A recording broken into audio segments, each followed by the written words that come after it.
Glória a Deus, nós vamos para a nossa aula agora a respeito do profeta Obadias, menor livro do Velho Testamento, tem apenas um capítulo, e o profeta Obadias começa o seu livro dizendo: esta é a visão de Obadias.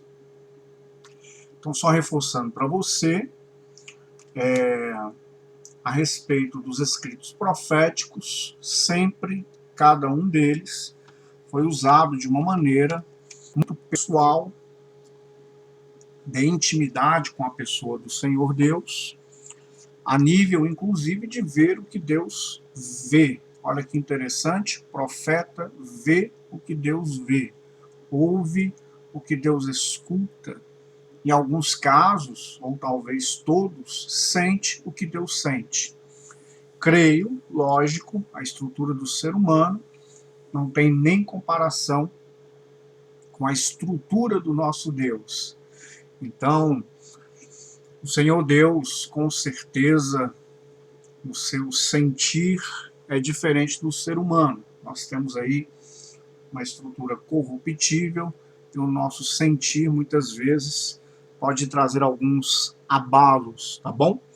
O profeta Obadias, ele foi usado por Deus a profetizar sobre os edomitas. Então é por isso que fala a respeito de Edom. Como um mensageiro foi enviado entre as nações, dizendo: venham, vamos atacá-lo. Não ouvimos a mensagem do Senhor. Então era uma característica dos edomitas.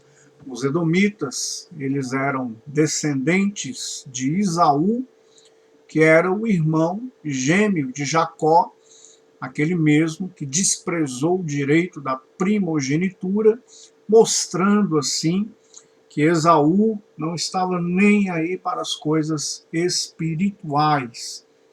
E ali no caso, Esaú começou a criar uma civilização conhecida esta como os Edomitas.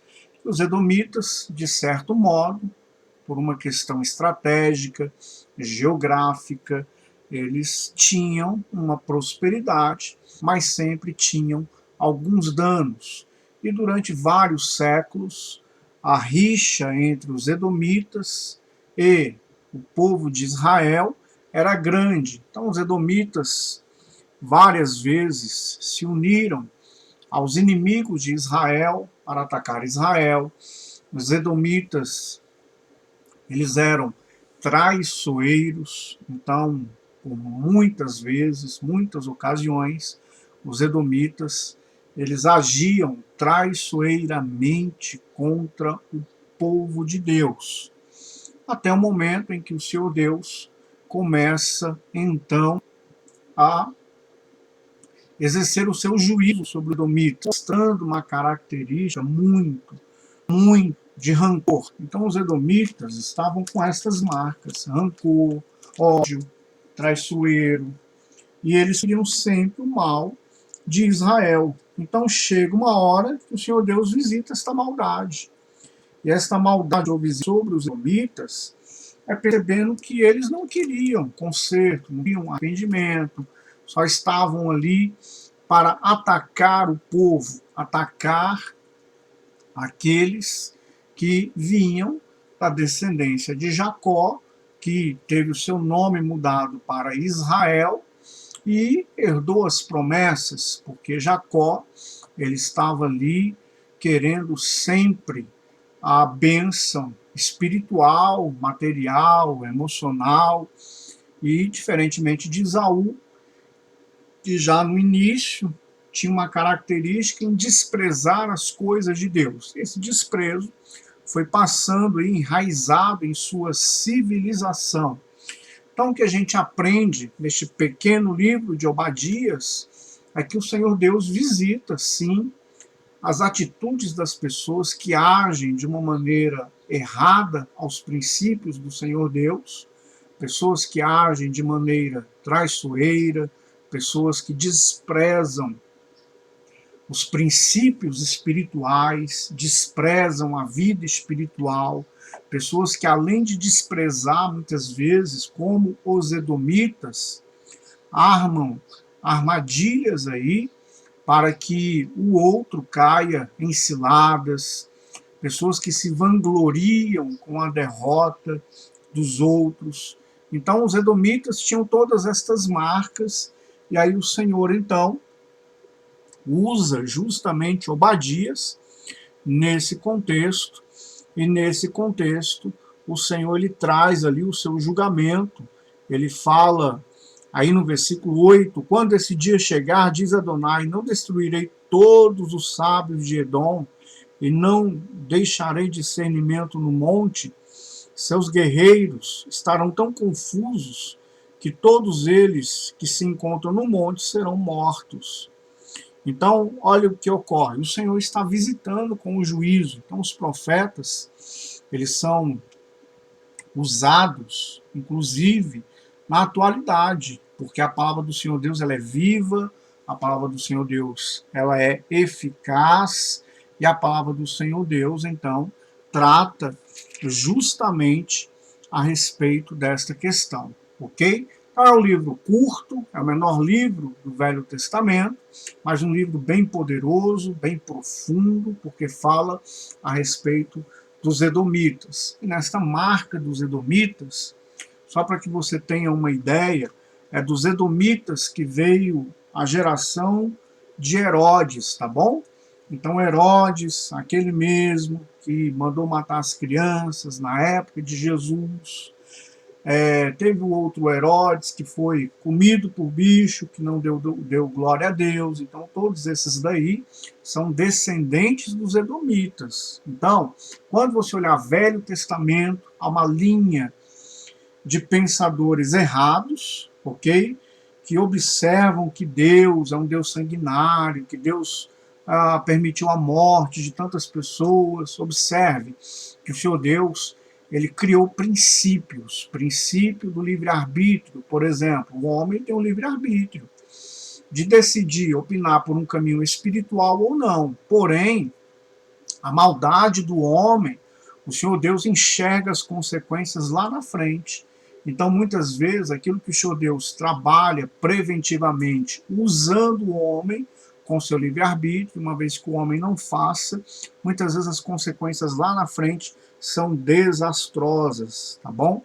Aí você vai entender um pouco mais, porque em alguns povos, civilizações, o Senhor muitas vezes usou no Velho Testamento de uma situação de guerra, de conflito, de morte, permissão de algumas coisas, justamente para mostrar para o ser humano uma prevenção daquilo que viria no futuro.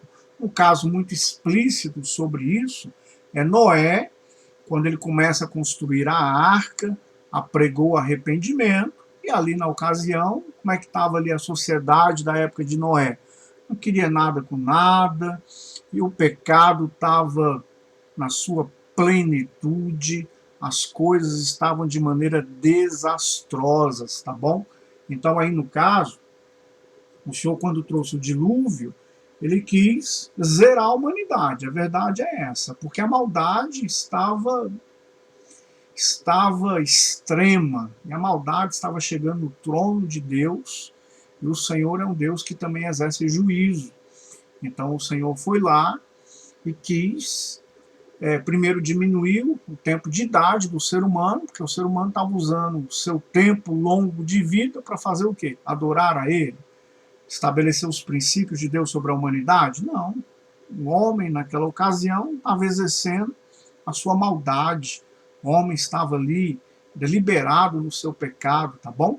E aí eu queria que você prestasse atenção no livro do profeta Obadias, que o pecado não são só coisas grandes não, tá bom?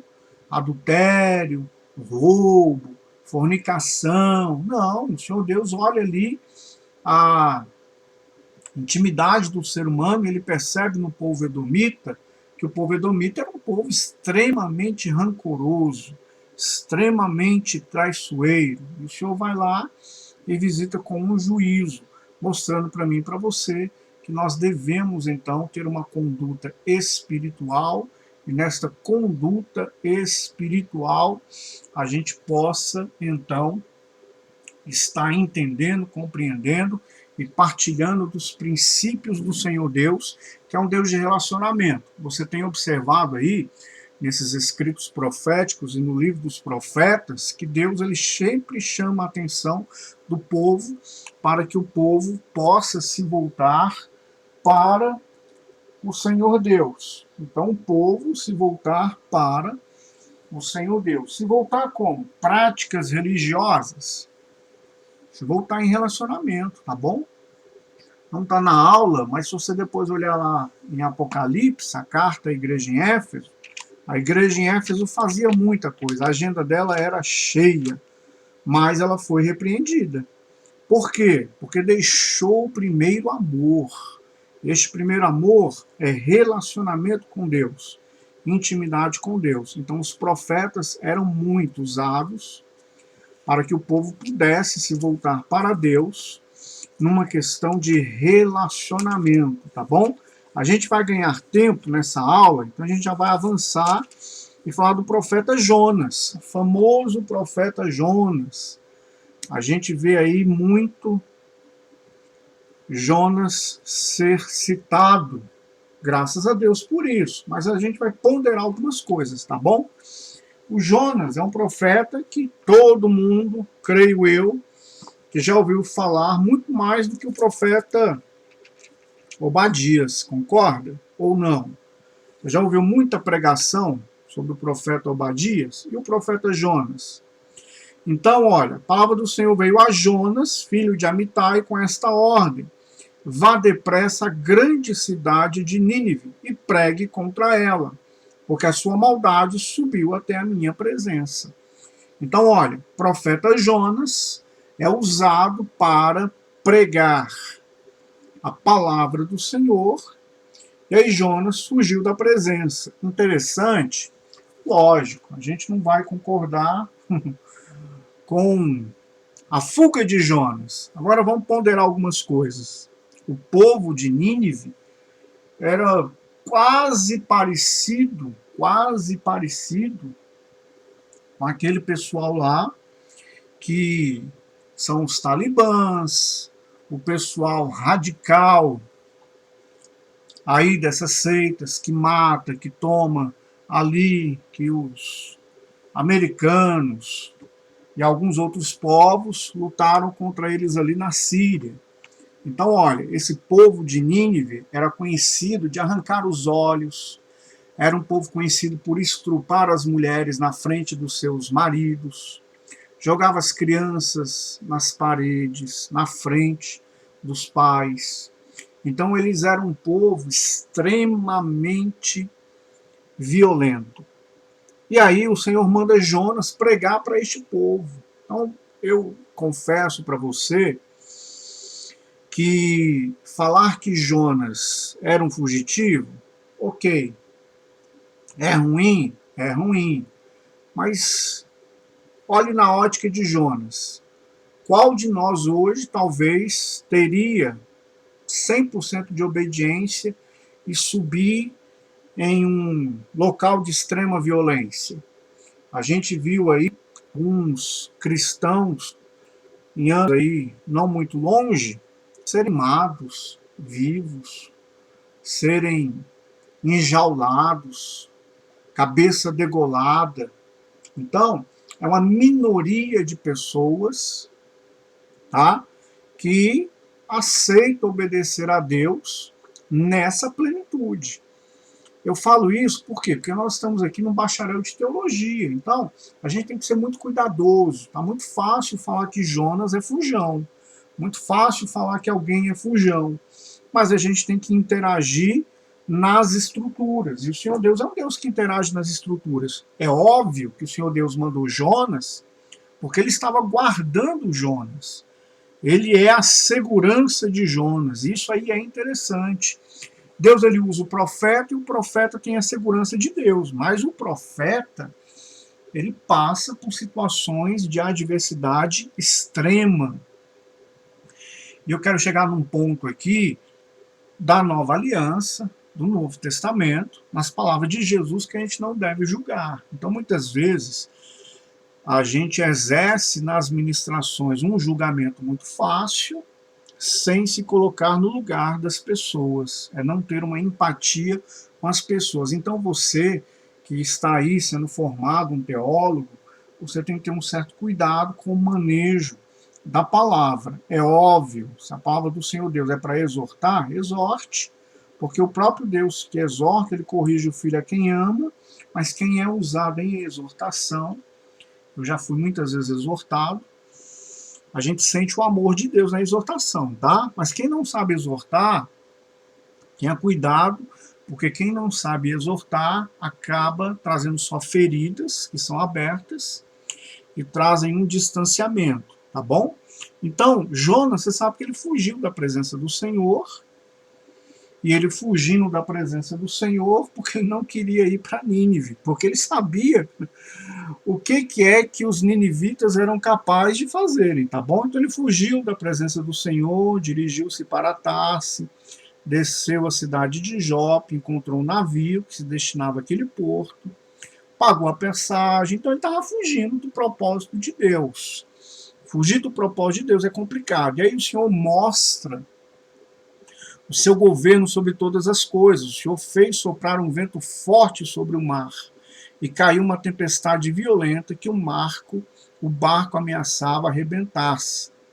Então ali todos os marinheiros ficaram com medo. Então, olha, o Senhor muito presente na vida de Jonas, mesmo em adversidades, trazendo perigo, mostrou para Jonas que ele tinha que ser colocado ali no propósito de Deus, ok?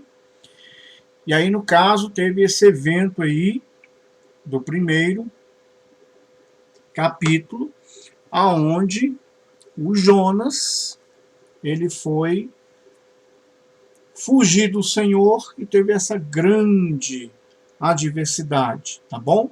Capítulo 2, o Senhor preparou um grande peixe para engolir Jonas. Olha só, esteve no ventre por 3 dias e 3 noites, que é inclusive um sinal que faz uma figura da pessoa de Jesus. Só que Jesus não foge do propósito, ok? Então, olha, lembre, profeta muitas vezes pode fazer uma figura do que Deus é, uma figura da pessoa de Jesus, e essa figura fica conhecida como uma tipologia. Então, Jonas, nesse caso, dentro do grande peixe, 3 dias e 3 noites, ele faz já um pré-anúncio da pessoa de Jesus, que morreu, mas ao terceiro dia ressuscitou, ok? Então ele faz uma figura, só que, claro, Jonas fugindo do propósito e Jesus, ele no propósito, tá bom?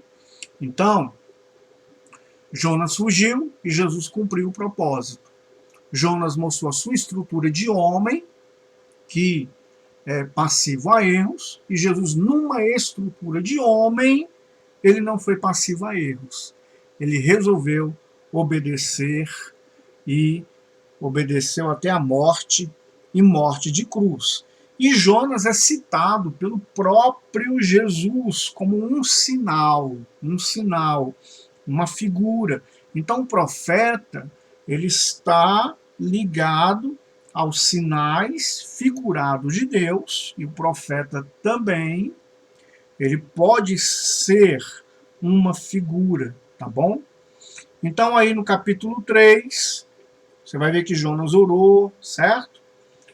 Orou a Deus lá dentro do grande peixe, e o Senhor ordenou ao peixe, e o peixe obedeceu. O Senhor manda, o peixe obedece. O Senhor manda, os bois obedecem. O Senhor manda, a natureza obedece. O Senhor manda, e o ser humano tem um livre-arbítrio, obedece ou não obedece. Mas aí, a palavra do Senhor veio a segunda vez, vai à grande cidade de Nínive, e anuncia a ela a mensagem que eu der a você. E assim, Jonas partiu e foi para Nínive, assim como o Senhor havia dito. Então, olha só, Nínive era uma cidade grande, para ser atravessada era necessário 3 dias, e quando assim Jonas chegou, ele começou a anunciar que Nínive seria arruinado em 40 dias. E o povo de Nínive creu em Deus. Olha que interessante, o profeta agora, ele se alinha à vontade de Deus, e o resultado foi de acordo com o que Deus esperava. E eles então passaram a crer em Deus. Houve arrependimento em Nínive. Eles estabeleceram um jejum, vestiram-se com pano de saco, do maior ao menor. Então, as notícias, inclusive, chegou ao rei de Nínive, e ele então se levantou do seu trono, tirou o manto, vestiu o pano de saco e se assentou sobre cinzas. Olha como é que a palavra de Deus ela é viva. Querido, quantos governos hoje precisam se voltar a Deus, eles não fazem o que este rei de Nínive fez. Esse rei de Nínive, quando ele ouviu as notícias, ele logo se arrependeu. Olha, a adversidade chegou agora no planeta Terra. Quantos governos se arrependeram?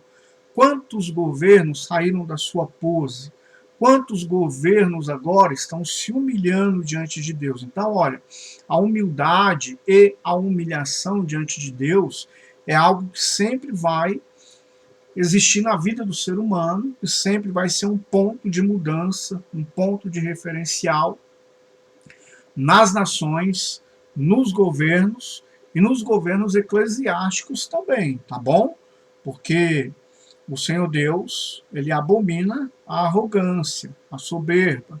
Então, muitas vezes o juízo vem em várias esferas, justamente para que o homem se humilhe e se arrependa diante do Senhor Deus. Então, olha, quando Deus viu que os atos deles demonstravam que se havia voltado de seus caminhos maus, ele se compadeceu e não trouxe sobre eles a punição com que os ameaçou.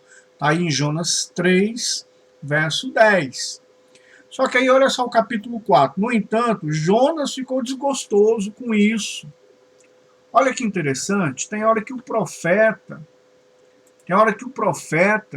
ele quer justamente tomar o lugar de Deus no juízo. Então Deus usa de misericórdia, tem profeta que não vou usar de misericórdia não. Esse Deus aí tá muito bom, esse Deus aí tá muito cheio de graça, eu vou ser durão, eu vou ser do meu jeito, eu acho que isso aí não tá certo. Então há pessoas que são usados por Deus, e o livro de Jonas é bem interessante, porque a gente pode olhar os pontos e as vírgulas, ok? Quais são os pontos? Deus quer fazer algo, ponto. Ponto final. Deus quer usar uma vírgula, ele vai continuar aquela história, então tem profeta que botou um ponto final ali naquela história, tá bom?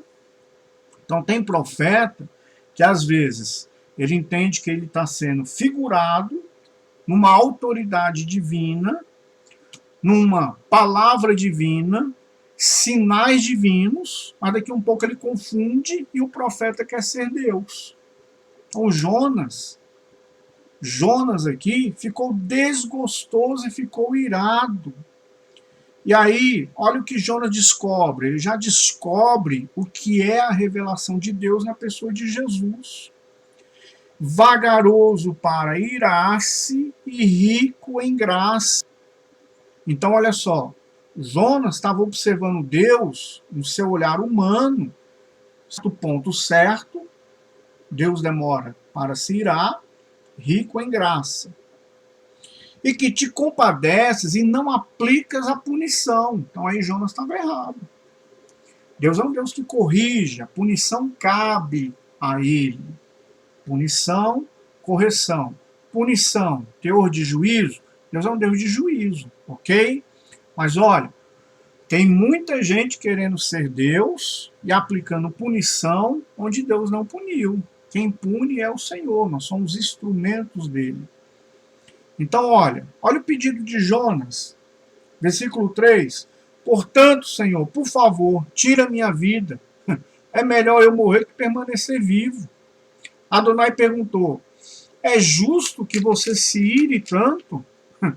Querido teólogo, Deus pergunta para o homem, é justo que você se ire tanto? Então tem gente que se ira tanto, que ele assume o papel de Deus e não é Deus. Ele assume o papel de juízo e não é juiz. Então, Infelizmente, a nossa sociedade está cheia de juízes, e poucas pessoas apontando a pessoa do nosso Senhor Jesus. Jonas saiu da cidade e encontrou um lugar a oeste, onde preparou um abrigo e sentou-se à sua sombra, para ver o que aconteceria com a cidade. O Senhor Deus preparou uma mamoneira e fez crescer sobre Jonas, para lhe fazer sombra sobre a cabeça e diminuir seu desconforto. Por isso Jonas ficou contente com a mamoneira. No entanto, ao amanhecer no dia seguinte, Deus preparou uma largata que atacou a mamoneira e ela secou. Então, quando o sol nasceu, Deus preparou um vento oriental escaldante. E o sol bateu na cabeça de Jonas com tanta força que ele quase desmaiou e desejou morrer, dizendo: seria melhor eu morrer que continuar vivo. Deus perguntou a Jonas: é justo que você se ire tanto por causa da mamoneira? Ele respondeu: sim, é justo que eu me ire a ponto de desejar morrer. O Senhor disse: você se preocupa com a mamoneira que não lhe custou nada, você não a fez crescer, ela surgiu em uma noite e pereceu em uma noite. Não deveria eu me preocupar com a grande cidade de Nínive, que vivem mais de 120 mil pessoas que não sabem discernir? Então, olha, Deus, ele tenta abrir o entendimento de Jonas. Querido, olha o Deus de relacionamento. Olha o Deus da intimidade na vida dos seus profetas. O profeta tem que entender a visão de Deus, o profeta tem que conhecer o coração de Deus. E o coração do Senhor, ele olha para a cidade de Nínive e fala assim: eles não têm entendimento nenhum. Eles não sabem de discernimento, nem o que é a direita, nem o que é a esquerda. Então o Senhor, ele vai lá e tem misericórdia de Nínive, que são vidas que estão em Nínive. Então o Senhor Deus, ele é Deus misericordioso. E quem de nós conhece os planos do Senhor? E quem de nós pode julgar os planos de Deus? Então, olha, o livro do profeta Jonas é um livro bem interessante. A gente falou aí nessa aula, o profeta Obadias, aproveitou que o profeta Obadias é um livro curto, sobre os edomitas. Tem mais assunto dos edomitas? Tem, mas iria pela extensão e o tempo que não é muito, das 3 semanas ou 4 semanas que a gente vai estudar aí os profetas de uma maneira geral. Então a gente falou aí do profeta Obadias e falou do profeta Jonas. Eu queria que você mandasse um resumo dessa videoaula, desses 2 profetas, e nesse resumo a gente vai pontuar a sua nota, tá bom? Até a nossa próxima videoaula. Deus te abençoe, no nome de Jesus.